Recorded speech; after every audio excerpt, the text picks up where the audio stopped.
जय हिंद दोस्तों, स्वागत है आप लोगों का अजय सर जी यूट्यूब चैनल पर।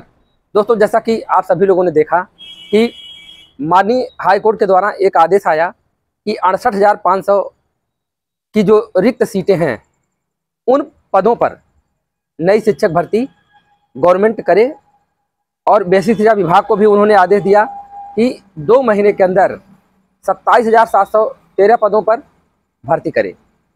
ऐसे में सोशल मीडिया पे एक चर्चाएं चलने लगी कि क्या 51,112 पदों का जो गवर्नमेंट ने कोर्ट में हलफनामा लगाया था, क्या वह भी इसमें ऐड होगा।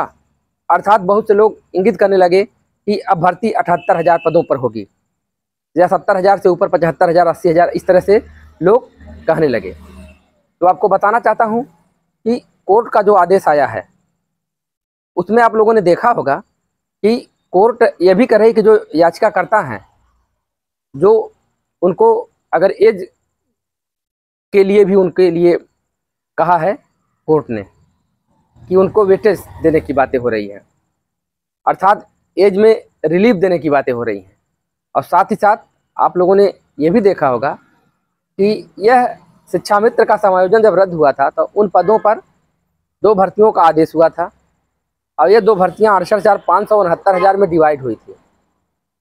और यह 68,500 की रिक्त सीटों पर भर्ती होने जा रही है। तो इसमें शिक्षा मित्र का जो वेटेज था, प्रत्येक वर्ष की सेवा पे 2.5 अंक और अधिकतम 25 अंक, वह वेटेज भी इनको मिलने की पूरी उम्मीद है। और मिलेगा भी, अगर नहीं देते हैं तो कोर्ट से ये लोग अवश्य ले लेंगे। तो यहाँ 2 चीज़ों की बात हो रही है। एक तो उम्र सीमा में छूट की बातें हो रही हैं, एक तो इसमें शिक्षा मित्र को भारांक की बातें हो रही हैं, क्योंकि वह उसी का अंश है। तो जब यह चीज़ें इसमें लागू होंगी तो अगर नई शिक्षक भर्ती वाला जो पद है, चाहे वो 50,000 हो और चाहे विभाग के द्वारा जो नया डाटा मांगा जाए उसके आधार पे हो, चाहे जो हो, या माननीय शिक्षा मंत्री जी के द्वारा जो विधानसभा में बताया जाता है कि हमारे पास 85,000 या 88,000 पद रिक्त हैं, वो डाटा हो, उसको अगर इसमें ऐड करते हैं तो वेटेज कैसे दे पाएंगे। तो इस हिसाब से तो यही लग रहा है कि एक भर्ती तो जितना कोर्ट ने कहा है उतने पदों पर होगी, फिर उसके बाद रिक्त पदों पर एक दूसरी भर्ती होगी। और 51,112 पद का जब हलफनामा दिया गया था तो कई सत्र उसमें लगभग बीत चुके हैं। कितने बच्चे आए, पास होकर के चले गए, फिर नया नामांकन, तमाम चीज़ें हैं। देखा जाए तो अब उस डाटा के आधार पे उसका कोई मतलब नहीं है। मतलब जो विधानसभा में प्रस्तुत होता है कि इतने पद रिक्त हैं, देखा जाए तो उन रिक्तियों का भी अब कोई मतलब विशेष नहीं है, क्योंकि उसकी संख्या बढ़ भी सकती है, घट भी सकती है। क्योंकि वर्तमान में आप लोगों ने देखा होगा कि कोई डाटा कलेक्ट नहीं हुआ है। और डाटा कलेक्ट कौन करेगा? शिक्षा सेवा चयन आयोग कलेक्ट करेगा।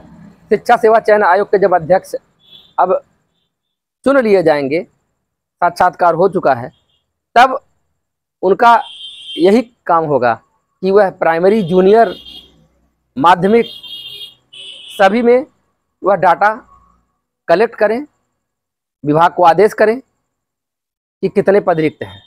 तो कि इनके पास एक आंकड़ा होना चाहिए और रहेगा भी, तभी यह डाटा प्रस्तुत करते हुए शिक्षक भर्ती लाएंगे।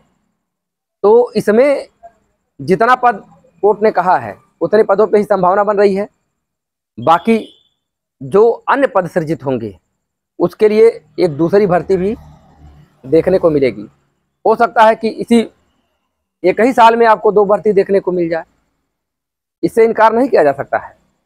बाकी 5 सितंबर को डीएलएड के प्रशिक्षु शिक्षा सेवा चयन आयोग में पहुंच ही रहे हैं, तो देखते हैं कि 5 सितंबर को शिक्षा सेवा चयन आयोग से क्या जवाब आता है। क्योंकि अब तो अध्यक्ष का इंटरव्यू भी हो चुका है, तो अब कुछ चीज़ें तो स्पष्ट होनी चाहिए। क्योंकि अब तो कहीं से कोई ये भी चीज़ें नहीं है कि अध्यक्ष नहीं है, अब तो सब कुछ है।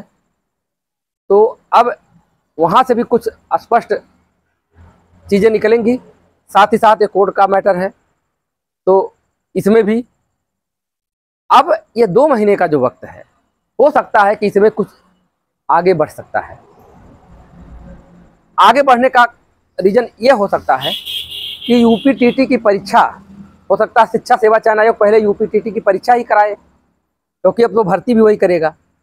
तो यूपीटीटी के बारे में लोग पूछ रहे थे, तो यूपीटीटी और इसके कारण हो सकता है कि कुछ डिले हो जाए, क्योंकि कोर्ट ने यह भी कहा है कि यदि कहीं से कोई रीज़न बनता है अगर परीक्षा न कराने के लिए, तो उसको पेपर में गजट करा करके प्रतियोगी छात्रों को अवगत कराएं। तो इस हिसाब से कि 2 महीने में अगर नहीं ला पा रहे हैं, तो यह रीज़न दिखा सकते हैं कि हम पहले यूपीटीटी कराएंगे और उसके बाद हम इन पदों पे भर्ती करेंगे। तो कोर्ट इससे कुछ दिक्कत भी कोर्ट को नहीं रहेगा, क्योंकि कोर्ट चाह रही है कि इन पदों में भर्ती हो, और गवर्नमेंट भी अगर कहेगी कि हम चाह रहे हैं करने के लिए, बाकी हम पहले यूपीटीटी कराएंगे। तो यूपीटीटी के लिए अब ये निर्णय गवर्नमेंट को लेना है कि वो क्या करते हैं यूपीटीटी। अब ऐसा भी हो सकता है कि यूपीटीटी न भी कराएं इन पदों के लिए, केवल 27,713 के लिए। बाकी अन्य भर्ती के लिए तो यूपीटीटी होगा ही, लेकिन हो सकता है कि इसके लिए भी, क्योंकि उनको भी पता होगा कि बहुत से लोग अभी यूपीटीटी का एग्जाम नहीं दिए हैं, नहीं पास हैं, तो उनको भी एक अवसर दें, अर्थात ये भर्ती में सबको समाहित करने का की चेष्टा हो। तो यही सब चीज़ें सामने आ रही हैं। बाकी 5 तारीख का दिन शिक्षा सेवा चयन आयोग से क्या खबर निकलता है, क्योंकि अब तो कोर्ट का भी आदेश आया है, तो उनको भी हरी झंडी मिली गई है, और शिक्षा सेवा चयन आयोग जब गठित हो ही चुका है, सब कुछ पदाधिकारी नियुक्त हो गए हैं, तो अब उनका भी तो कार्य और उत्तरदायित्व तो ये होगा ही कि वह शिक्षक भर्ती यूपीटीटी कराएं। तो सारा परिदृश्य जल्दी ही आप लोगों के सामने आ जाएगा। तो इस तरह से वीडियो समाप्त कर रहे हैं। पसंद आए तो लाइक करिएगा, शेयर करिएगा। मैं आप लोगों के लिए ऐसे यूट्यूब वीडियो लेकर के आता हूँ, तो आप लोग अगर चैनल को सब्सक्राइब नहीं किए हैं तो चैनल को सब्सक्राइब भी कर लीजिएगा। धन्यवाद।